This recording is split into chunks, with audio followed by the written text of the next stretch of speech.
students, welcome back to my channel Unfolding Literature. আজকে class 10 এর ইংরেজি বইয়ের লেসন 5 আলোচনা করব, যেখানে রয়েছে কিনা একটি গল্প hour runway kite.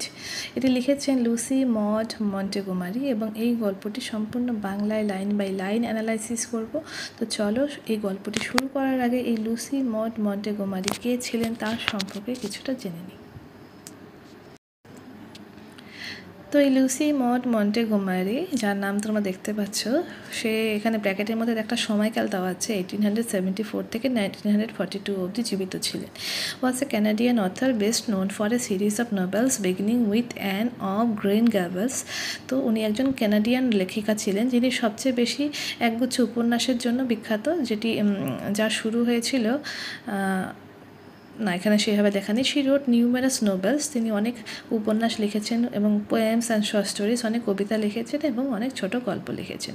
She was made an officer of the order of the British empire in 1935। তো 1935 সালে তাকে officer of the order of the British empire পদে অধিষ্ঠিত করা হয়। তারপরে এই যে শর্ট স্টোরিটা রয়েছে, এটা কিসের ওপর লেখা সেটা এখানে বলা হয়েছে। This short story is a brother and sisters living on a isolated island with their father, who through a series of incidents get reunited with their long-lost relatives. It is a touching tale that underlines the value of relationships. তো এই যে গল্পটা রয়েছে, এটা একটা ভাই ও বোনের গল্প যারা তাদের বাবার সাথে একটা দ্বীপে বাস করে, যেখানে কিনা আর কেউ থাকে না, একটা নির্জন একটা দ্বীপে বাস করে, যারা একটা ঘটনা প্রবাহের মধ্যে তাদের যে দীর্ঘদিনে হারিয়ে যাওয়া আত্মীয় স্বজন আছে তাদের সাথে আবার তাদের দেখা হয়, তারা আবার পুনর্মিলিত হয়। এবং এটি এমন একটি হৃদয়স্পর্শী গল্প যা আমাদের আত্মীয়তার সম্পর্কের মূল্যটা বোঝায়। ঠিক আছে, তো সাধারণত এটা আমাদের ফ্যামিলি রিলেটিভস, তাদের মধ্যে যে একটা সুন্দর বন্ডিং, সেটাকেই কিন্তু এখানে আমরা দেখতে পাবো। তো ইউনিট 1-এ বলা হয়েছে, দেখো, of course there was nobody for us to play with on the big half moon. তো এখানে বলেছে এটা সত্যি যে আমাদের সঙ্গে খেলার জন্য বিগ হাফ মুন, চাঁদের যে বিভিন্ন ফেজগুলো থাকে, এরকম একটা ফেজের কথা বলা হয়েছে। এই সময় খেলার মতন আমাদের সাথে কেউ নেই, সেই যে ভাই বোন আছে তারা বলছে, we just had to make the most of each other and we did. আমাদের একে অপরের সঙ্গে যতটা উপভোগ করা সম্ভব ততটুকুই আমাদের করতে হবে, ততটুকুই আমরা করতে বাধ্য হতাম। কাদের কথা এখানে বলা হলো? প্রথমে যে এটা একটা ভাই বোনের গল্প যারা তাদের বাবার সাথে একটা নির্জন দ্বীপে বসবাস করতো, এটা কিন্তু তাদের কথা। সেই ভাই বোন এই কথা বলছে। We live on the big half moon island, we are father and Claude and I and aunt Esther and Mimi and Dick. তো বলছে বিগ হাফ মুন, ওই আইল্যান্ডটার নাম, হ্যাঁ, সেটার নাম হচ্ছে বিগ হাফ মুন। হয়তো সেটা একটা চাঁদের একটা আকৃতি বিশিষ্ট, সেজন্য সেই আইল্যান্ডটার নাম হচ্ছে বিগ হাফ মুন। তো আমরা বাবা, আমি, এস্থার কি বলেছে, আন্ট এস্থার, তো এস্থার আন্টি, মিমি আর ডিক, ঠিক আছে, আমরা এতজন এখানে বাস করি। আগে তো এখানে কি বলেছে, it is all on account of it is used to be only father and Claude and I. তো আগে এখানে শুধুমাত্র আমি, বাবা আর ক্লড থাকতাম, তিনজন থাকতাম। পরে কিন্তু এস্থার আন্টি, মিমি আর ডিক এখানে এসেছে। ঠিক আছে, এখানে এটাই বোঝানো হলো। It is all on account of the kite that there are more of us. আর আমাদের এখানে যে বেশিরভাগজন রয়েছে তা ওই ঘুড়িটার কারণে। তার একটা ঘুড়ি, যেহেতু এই গল্পটার নামই ঘুড়ি দিয়ে, তো এখানে কিন্তু সেরকম কিছু একটা ব্যাপার রয়েছে যে তারা এখানে বলেছে আমাদের মধ্যে এখানে সবাই রয়েছে, বেশিরভাগ জন রয়েছে এই ঘুড়িটির কারণে। তো ঘুড়িটির সাথে কী যোগাযোগ রয়েছে সেটা কিন্তু আমরা এই গল্পটা পড়লেই বুঝতে পারবো। তারপরে বলেছে, that is what I want to tell you about. সেই কথাই আমি তোমাদের বলতে চাই। তার সেই ঘুড়িটার সম্পর্কেই সে আমাদের বলতে চায়, কী করে তারা তিনজন ছিল, তারপরে সেখানে আরও তিনজন কী করে এলো, আর তার কারণ কীভাবে ঘুড়িটা হলো, সেটাই কিন্তু এই গল্পের এখন মূল বিষয় হতে চলেছে। Father is the keeper of the big half moon light house. তো অনেক আইল্যান্ড তো দ্বীপ, এগুলো সমুদ্রের মাঝে মাঝে একটা ছোটো ছোটো দ্বীপ। তো এই আইল্যান্ডগুলোতে লাইট হাউস থাকে, যেগুলো কিনা সমুদ্রে যে জাহাজগুলো চলাচল করে সেগুলোকে দিক নির্দেশনা করে। তো এই লাইট হাউসগুলোর দায়িত্বে এক একজন রক্ষী রাখা হয়। তো এখানে তাই হয়েছে যে এই যে দুই ভাই বোনের যে বাবা, তো বলেছে বাবা এই বিগ হাফ মুনের যে লাইট হাউস রয়েছে সেখানকার রক্ষী। আই অ্যাম 11 years old, আমার বয়স 11, আর ক্লড ইজ 12, আর ক্লডের বয়স হচ্ছে 12। In winter there when the harbour is frozen over, we all move over to mainland. তো যখন শীতকালে এই বন্দরটি একদম বরফে ঢেকে যায়, আমরা সবাই মূল যে ভূখণ্ড সেখানে চলে যাই। তারপরে বলেছে উই অল মুভ আউট, আচ্ছা মেনল্যান্ডে চলে যায়, মূল ভূখণ্ডে চলে যায়। As soon as springs comes back we sail to our own dear island. আবার যখন বসন্ত আসে তখন আমরা আবার কিন্তু এই যে আমাদের পছন্দের যে প্রিয় দ্বীপ এখানেই আমরা চলে আসি। The funny part used to be that people always pitied us when the time came for us to return। আর মজার ব্যাপার হচ্ছে মানুষেরা তখন আমাদের দেখে সমবেদনা জানাতো। প্রীতি মানে কি? সমবেদনা, যে আমরা যখন এখানে ফিরে আসতাম ভাবতাম আমরা এখানে ভীষণ একা থাকবো, তার জন্য কিন্তু ওরা ভীষণ সমবেদনা জানাতো। They said we must be so lonesome over there with no other children near us. তারা বলতো আমরা নিশ্চয়ই সেখানে কত একা, আমাদের কাছাকাছি কোনো বাচ্চা নেই, এইভাবে কিন্তু তারা আমাদের সান্ত্বনা দিত। Of course Claude and I would have like to have someone to play with us. অবশ্যই ক্লড আর আমি যদি আর কেউ থাকতো তাদের সাথে খেলতে পছন্দ করতাম। It is hard to run pirate caves and things like that with only two. তো বলছে আমাদের সঙ্গে মানে ওই যে পাইরেট খেলা, মানে জলদস্যুদের যে খেলাটা, এটা বাচ্চারা খেলতে পছন্দ করতো। তো ওই ধরনের খেলা দুজনে মিলে খেলাটা খুবই কঠিন হয়ে যায়। It is hard to run, এটা তো হলোই। তারপরে বলেছে but we use to quarrel a good deal with the mainland children in winter. তো বলছে কিন্তু আমরা শীতকালে যখন মেনল্যান্ড মানে যে মূল ভূখণ্ড সেখানে চলে যাই তখন বাচ্চাদের সাথে খুব ঝগড়া করতাম। So it was perhaps just as well that there were none of them on the big half moon। কোথায় গেল বিগ হাফ মুন? তো বলছে এটা ভালোই হয়েছে যে ওই বিগ হাফ মুন যে আইল্যান্ড রয়েছে সেখানে আর কেউ নেই। তো তারপর বলছে ক্লড অ্যান্ড আই নেভার কোয়ারেলড, এবং ক্লড আর আমি কখনোই সেখানে ঝগড়া করতাম না। তো এখানে যে মেয়েটি আছে সে বলছে যে ভালোই হয়েছে আমরা সেই মূল ভূখণ্ডে থাকি না, কারণ সেখানে যখনই থাকতাম তখনই সেখানে বাচ্চাদের সাথে ঝগড়া হতো। তাই সেখানকার লোকেরা যতই আমাদের সান্ত্বনা দিক আমরা কিন্তু এই নির্জন দ্বীপে ভালোই আছি, আমাদের এখানে এতটা ঝামেলা হয় না। মাঝে মাঝে মানে আমি আর ক্লড কখনোই কিন্তু ঝগড়া করি না, ওরা মিলেমিশে থাকে, নিজেরা খেলা করে। To be sure father did not seem to have any relation except us. আর এটা সত্যিই যে বাবার আমরা ছাড়া আর কোনো আত্মীয় স্বজন ছিল না। This use to puzzle Claude and me. আর এটা আমার আর ক্লডকে মানে ভীষণ বিস্মিত করতো যে বাবার আর কোনো রিলেটিভই নেই। Everybody on the mainland had relation. যখনই আমরা মূল ভূখণ্ডে যেতাম দেখতাম যে সবার কিছু না কিছু সম্পর্ক রয়েছে। Why had not we? কেন আমাদের নেই? Was it because we lived on an island?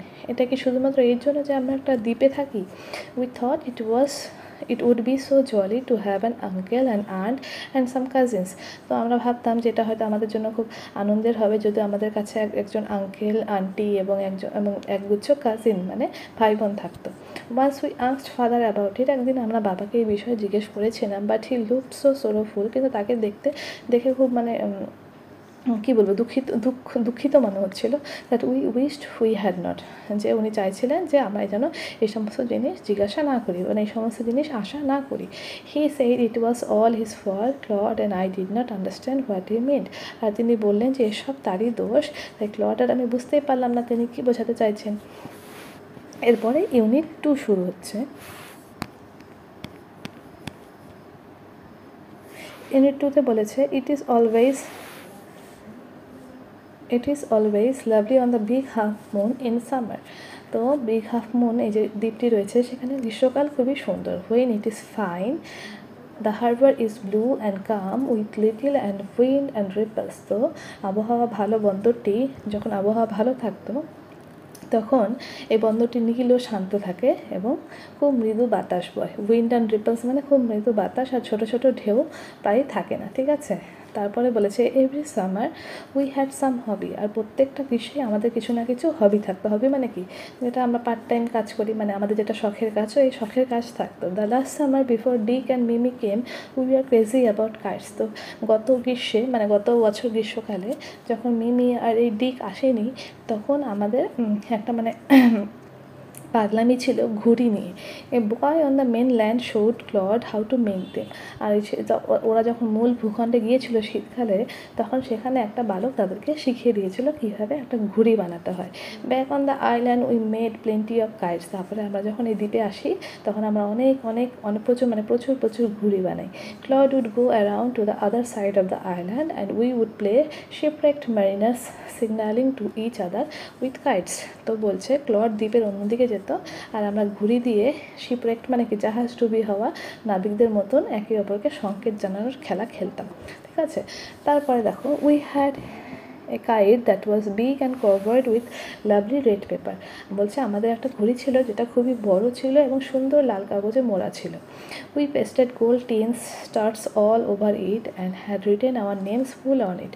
বলছে এটা সারা গায়ে আমরা সোনালি তারা দিয়ে, মানে সোনালি তারার মতন চুমকি দিয়ে, মানে এটাকে আমরা সাজিয়েছিলাম এবং তার যে পুরো নাম সেটা লিখেছিলাম ক্লড লিড ফিলিপা লিড। এখানে ওরা নিজেদের পুরো নাম, আমরা আমাদের পুরো নাম সেখানে লিখেছিলাম, আর লিখেছিলাম big half moon lighthouse, আর সেখানে আমাদের যে দ্বীপের নাম সেটাও কিন্তু এর উপরে আমরা লিখেছিলাম। One day there was a grand wind for the kite flying. তো একদিন ঘুড়ি ওড়ানোর জন্য একদম ভীষণ সুন্দর সেদিন হাওয়া ছিল, একটা দিন এসেছিল। I am not sure how it happen, আমি জানি না ঠিক কীভাবে এটা হলো যে এত সুন্দর একটা আবহাওয়া। But as I was bringing the kite from the house, কিন্তু যখন আমি বাড়ি থেকে ঘুড়িটা আনছিলাম, I tripped and fell over the rocks. তো আমি হোঁচট খেয়ে পাথরের উপরে পড়ে যাই। My elbow went clear through the kite. তো কি আমার কনুইটা ঘুড়ির মধ্যে ঢুকে একটা বড় সড়ো ফুটো তৈরি করে দিল। ঠিক আছে, মেকিং এ বিগ হোল, একটা বড় ফুটো তৈরি করে দিল, মানে পাথরের উপর পড়ে গেছে ঘুড়িটা নিয়ে আসার সময়, আর ঘুড়িটা কিন্তু ওর হাতের কনুইটা ওখানে লেগে একটা বড় সড়ো ফুটো হয়ে গেল। We had to hurry to fix the kite if we wanted to send it up before the wind fail. তো বলছে এত সুন্দর আবহাওয়া, এখন ঘুড়িটা কি সুন্দর উঠতো, আর ঘুড়িটা এরকম নষ্ট হয়ে গেল।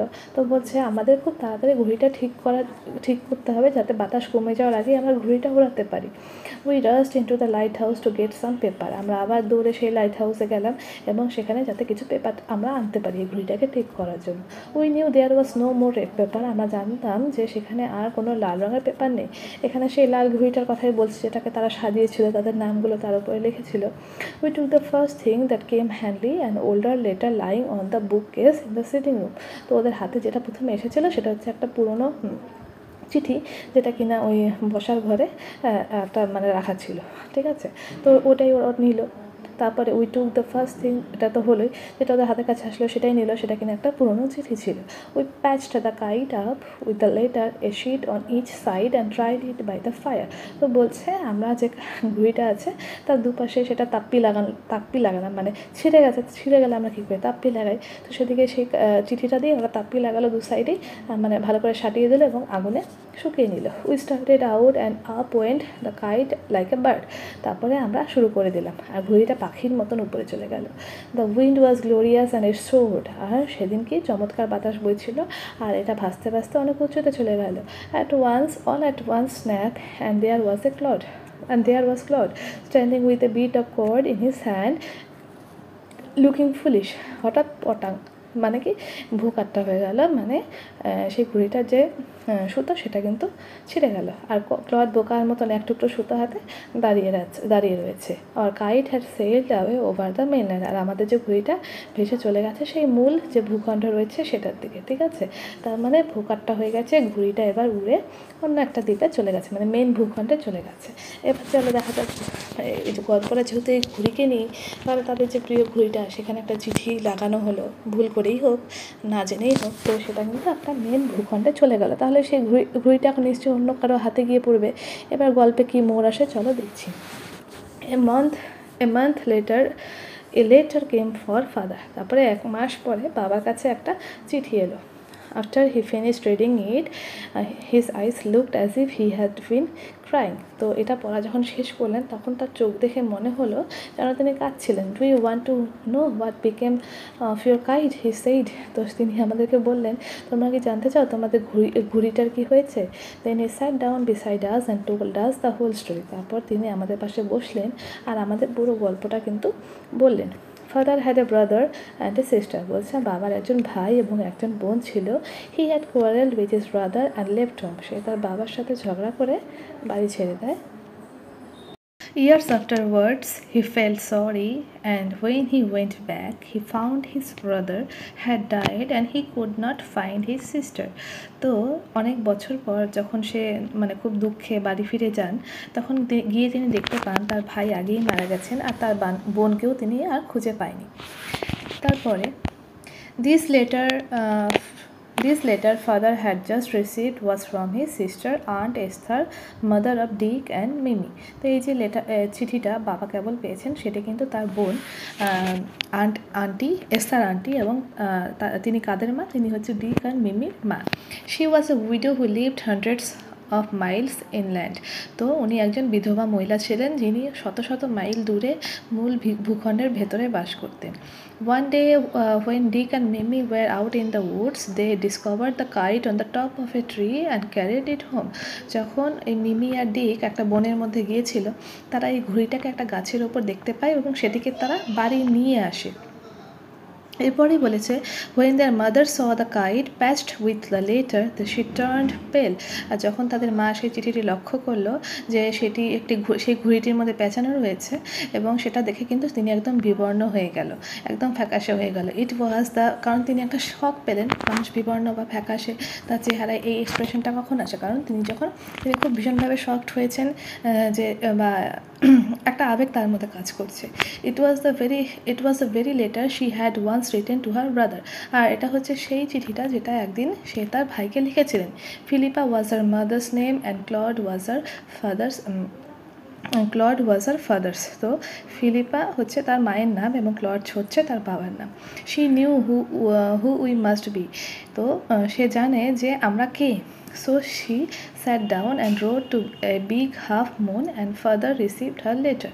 তারপরে কিন্তু তিনি ওই বিগ হাফ মুন এই চিঠিটি লেখেন এবং সেই চিঠিটি কিন্তু বাবা পেয়েছেন এবং সেটাই কিন্তু সেই ঘুড়ির মাধ্যমে ফিরে গেছে তাদের কাছে, তার পিসির কাছে।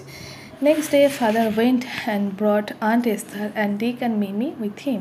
তো পরদিন কিন্তু তার যে বাবা সে কিন্তু গিয়ে এই যে এস্থার আন্টি এবং তার যে ছেলে মেয়ে ডিক এবং মিমিকে নিয়ে আসে। They have been here ever since. তারপর থেকে কিন্তু তারা এখানে রয়েছে। Aunt Esther is a dear and Dick and Mimi are too jolly for words. তো এস্থার পিসি খুব ভালো, আর ডিয়ার বলতে বোঝানো হয়েছে যে খুব প্রিয় হয়, তো সে খুব ভালো। আর ডিক আর মিমি হচ্ছে ভীষণ হাসি খুশি, তা ভাষায় বোঝানো যাবে না। But the best of it all is that we have a relation now. আর সব থেকে দারুণ ব্যাপার হলো এখন আমাদের আত্মীয় স্বজন আছে, যেটা কিনা এই দুজন ভীষণভাবে মিস করতেন। এই দুই ভাই বোন তারা কিন্তু এখন তাদের আত্মীয় স্বজনদের ফিরে পেয়ে গেলেন। কিসের মাধ্যমে? সেই ঘুড়িটার মাধ্যমে, যেটা নিয়ে তারা খেলা করছিল এবং ভুল করে সেই ঘুড়িটি ছিঁড়ে যায় এবং তার মধ্যে তারা একটি হাতের কাছে যা পায় সেটা ছিল একটা চিঠি। সেটা সেই ঘুড়িটার মধ্যে তাপ্পি লাগিয়ে তারা উড়িয়ে দেয়।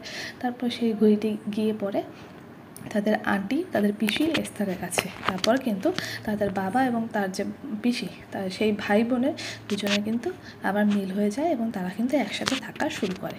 তো এই ছিল গল্পটা। আশা করি তোমাদের বোঝাতে পেরেছি। ভালো লাগলে অবশ্যই লাইক অ্যান্ড কমেন্ট করবে এবং এরকম আরও অনেক ভিডিও পেতে হলে চ্যানেলটি অবশ্যই সাবস্ক্রাইব করবে। Thank you so much.